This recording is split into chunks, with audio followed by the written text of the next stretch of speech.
Sabe aquela hora em que a gente quer dizer que algo é maior, melhor ou, quem sabe, o melhor de todos em inglês? Pois é, hoje a gente vai mergulhar fundo nas regras por trás dessas comparações, começando pelo básico e indo até umas ideias mais sofisticadas. A ideia aqui é fazer esse caminho, sabe? Do simples para o sofisticado. Construir uma base bem sólida para usar essas comparações com muito mais confiança. Então, vamos lá? Bom, para começar, a gente precisa entender a fórmula principal. Quando usamos palavras curtas, tipo alto ou grande, tem uma regrinha de ouro.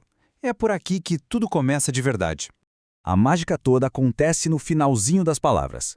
Se a gente está comparando só duas coisas, a gente adiciona er. Agora, para dizer que algo é o número 1, o campeão de um grupo, aí a gente usa o est. Olha só como tall vira taller e depois tallest. Com big e hot acontece a mesmíssima coisa. É um padrãozinho bem simples, mas super poderoso. E na prática, a diferença fica gritante. Falar John is taller than Mike é um contra um duelo direto. Mas quando a gente fala John is the tallest in the class, aí a gente está botando John lá no topo do pódio, destacando ele no meio da turma toda. Beleza, essa parte básica já está na mão. Agora, a coisa fica um pouco mais sutil. E se o grupo que a gente está usando para comparar não está ali, escrito na frase? O que acontece? Pois é aí que entra a arte de ler nas entrelinhas.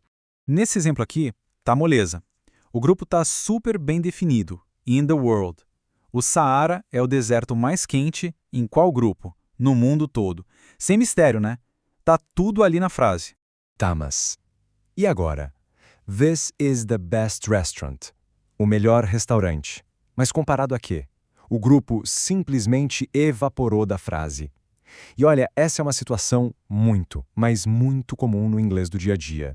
Exatamente. A pergunta que a nossa cabeça faz na hora é essa. Melhor, onde? É automático. O cérebro já sai procurando a pecinha que está faltando nesse quebra-cabeça.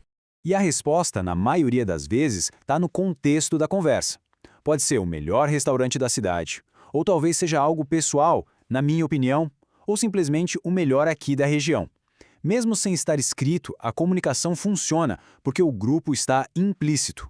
Certo. Agora vamos resolver uma confusão que é um clássico. Como é que se compara uma única coisa com várias outras ao mesmo tempo? Dá uma olhada nesta frase. Basketball is better than rugby and football. Peraí, tem 3 esportes, mas a frase usa better, que serve para comparar 2, e não best, que seria para um grupo. Ué, por que será? Aqui está o pulo do gato. A lógica, no fundo, ainda é de 1 contra 1. Pensa assim, de um lado a gente tem o basquete, sozinho. Do outro, a gente tem um bloco formado por rugby e futebol. Então, na verdade, a gente está comparando uma coisa com outro conjunto de coisas. Este outro exemplo deixa a ideia ainda mais clara. This hotel is cheaper than the others. Percebe? Não estamos falando de só 2 hotéis. É este hotel, um só, contra todos os outros. A lógica de um contra um grupo continua valendo. Para a gente fechar essa parte das regras, falta um detalhe bem importante. Até agora, a gente só falou de palavras curtinhas, né? Mas e quando o adjetivo é longo, cheio de sílabas? Aí a estrutura muda completamente. Com palavras mais compridas como expensive ou modern, não dá para sair colocando ER ou EST no final. Não soa bem. Aí o inglês tem outro truque. Ele usa as palavras more para comparar só 2 e most para destacar o campeão de todos. A lógica por trás é a mesma, só mudam as ferramentas. E na prática fica desse jeito. This hotel is more expensive than that one, comparando um hotel com outro. E it's the most expensive hotel in the city, destacando um hotel no meio de todos os outros da cidade. A lógica é a mesma que a gente já viu, o que muda é só a estrutura das palavras.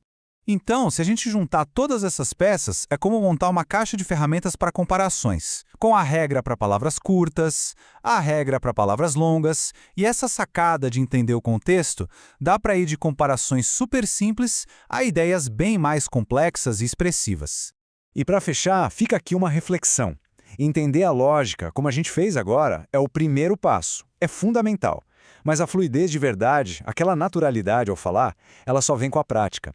Porque, no final das contas, inglês não se aprende só analisando a regra, se aprende na base da repetição constante.